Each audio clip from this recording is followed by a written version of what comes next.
Hey everybody, it's another beautiful October day out here, and I've been notified about an interesting restoration project that's going on the Saanich Peninsula. So today I'm going to go and have a first look at the whole project. Don't know much about it right now, but we will tell you all about it as things unfold, and we're going to take our 911 today.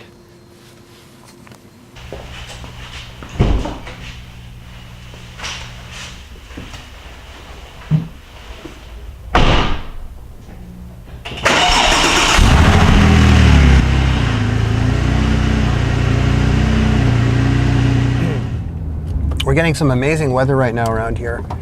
Almost feels like a summer day sometimes around here. So it's pretty nice to be able to get out. Don't know how long this is going to last before we get into a lot more rain. So we're going to be headed up kind of in the center of the peninsula today to go where we're going. It's kind of an interesting little ride. So forth. Should be kind of fun. Yeah, so I had this idea that perhaps we could follow this restoration process from start, hopefully to finish, give you an idea of what's involved in it. I don't know what the time frame is going to be. There are some professionals involved, so perhaps it won't take terribly long, but you probably know that restoration jobs can take a long time, so I can't really predict how long the whole thing will take, and we'll probably just try to cover it bit by bit, because otherwise I'd have to wait until the whole thing's done.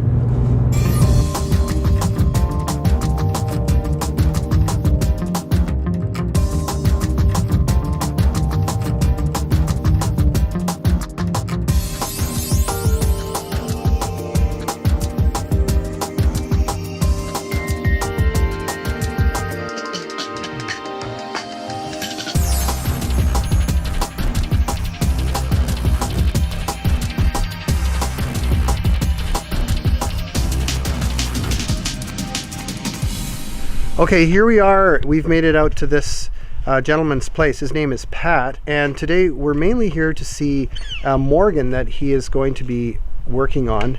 I do not know what stage we're at here. This is just a kind of a quick thing that we're doing, and so we've been kindly invited to come out today. I will make a quick introduction in a moment here. Hello world. Hi there. Come on into my domain. Thank you very much for showing us around. I love sharing with people. It's not a problem. All right, let's have a look. So what's the car in question? There's a restored car here. This is my 67 plus 4 that I restored about 4 or 5 years ago. Oh wow. From the ground up, wood, everything. And over there is the green Morgan, which belongs to a friend of mine who I'm helping restore. Aha, so this is the machining. That is the one you came to see, yes. Great. I mean, of course, this is a beautiful car too, so do you mind if I just take a shot? No, we can always roll it outside if you want to get better shots. Of this one. That's nice. Sorry, describe this one again to me. It's a 67 plus 4 that's got the TR4 motor in it. Of course, with a wood ash frame, which the metal body panels are attached to. Now, can you refresh us, what is the plus 4? Plus 4 means it's got 4 wheels, because Morgan originally started with 3 wheels. Right. I saw a Morgan 3-wheeler, it's up for sale on the Bring a Trailer auction. Ah, yes, I saw that. Yes, I drooled just like everybody else.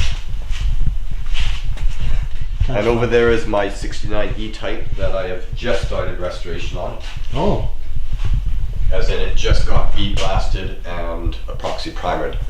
And I see. The bead blasting uncovered all the nasties. Yep. Not so much rust, but a few dents from being hit over the past years. Oh, I see. So this, you really get down to the bare bones so you can do a proper restoration. I was going to do the metal work on it. I replaced one floor pan, but I've realized that the metal work on this car is above my abilities.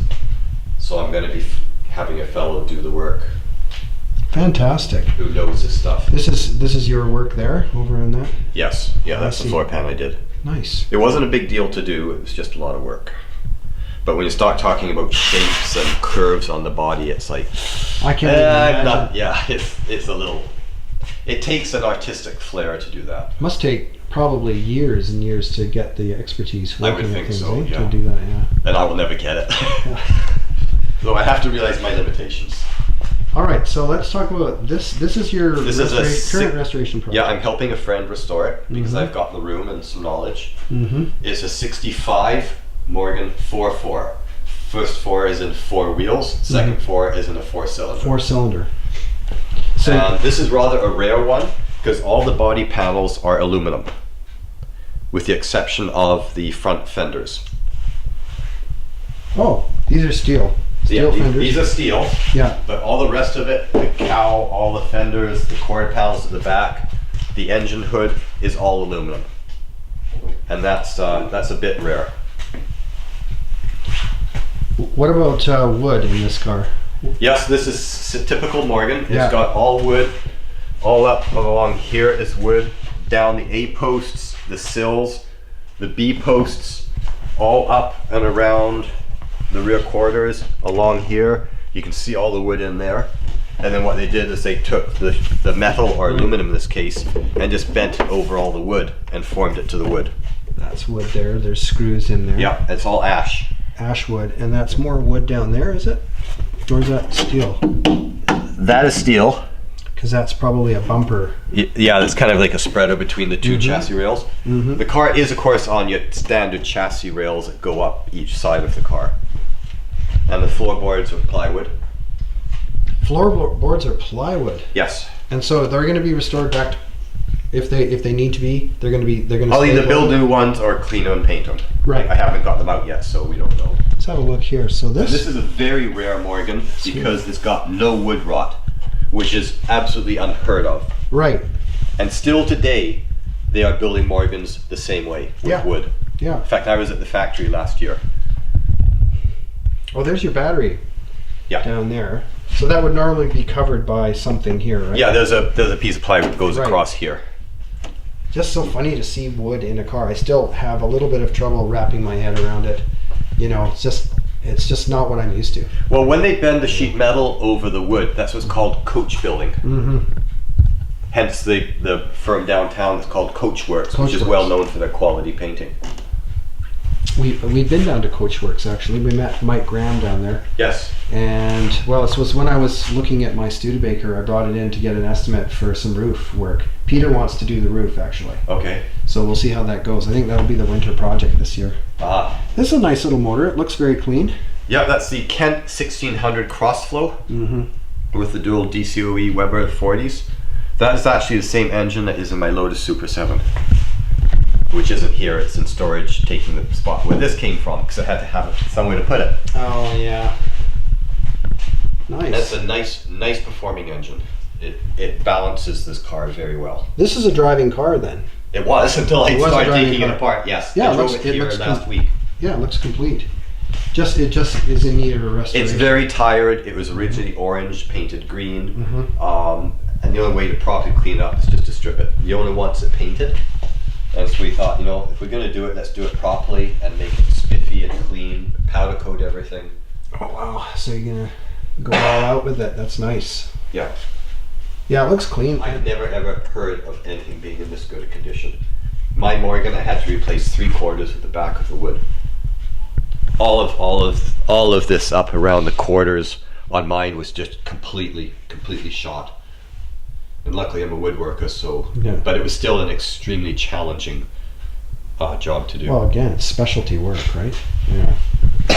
Job. It's great to see it here. So basically, what was it like? Did you guys strip it yesterday? Was it, or did you just? Was that you working on it? I've just been puffering on it since Friday last week. I So see. it's been 4 or 5 days, and this is where I've gotten to. So it had the interior on it. Yep. Yes, I drove it right in. You drove it right Yep. in. Okay. Jacked it up and started on it. So doesn't take that long to take it apart. Then I guess. Eh? It actually takes longer than you would think, Mhm. because to do it properly, you should bag and tag all the parts. Yep. Masking tape all the ends of the wires as Right. to where they go to. Even Sure. though we'll be getting a new harness, Yeah. I need a reference to Yeah. what came apart.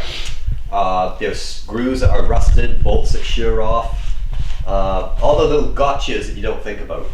So as you're taking it apart, you obviously have to keep a track. That would be one of the most important parts of the job, I would imagine, right? Because otherwise you couldn't put it back together. Bagging, tagging, and the correct storage of parts is essential. Yeah. You'd be amazed as to how many parts go wandering over a couple of years of restoration. Yeah, no doubt. And you think to yourself, damn, I thought I had that. Right.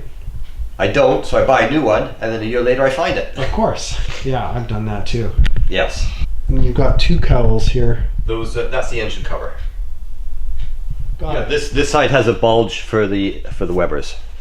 Right. Yeah. And the only way to get the paint off is to strip it, Yeah. because with bead blasting or any type of medium, they're going to warp and twist. I see. So they're going to be labor intensive to take the paint off. Here. Oh, I like your truck collection up Well, they're all my toys from when I was a kid, and I thought, what the hell am I storing them for? I might as well just bring them out. This is my. I spent a lot of time out here, so why not? there. Sure, that's very nice. Well, as you can see, this is going to be a very interesting restoration project that Pat is doing.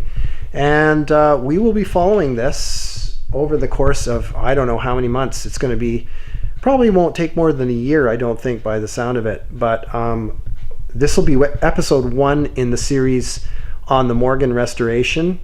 So stay tuned for more. And thank you very much, as always, for watching. Please subscribe, like, and share the videos. And we'll be coming up with more stuff very soon. Ciao for now. Thank you.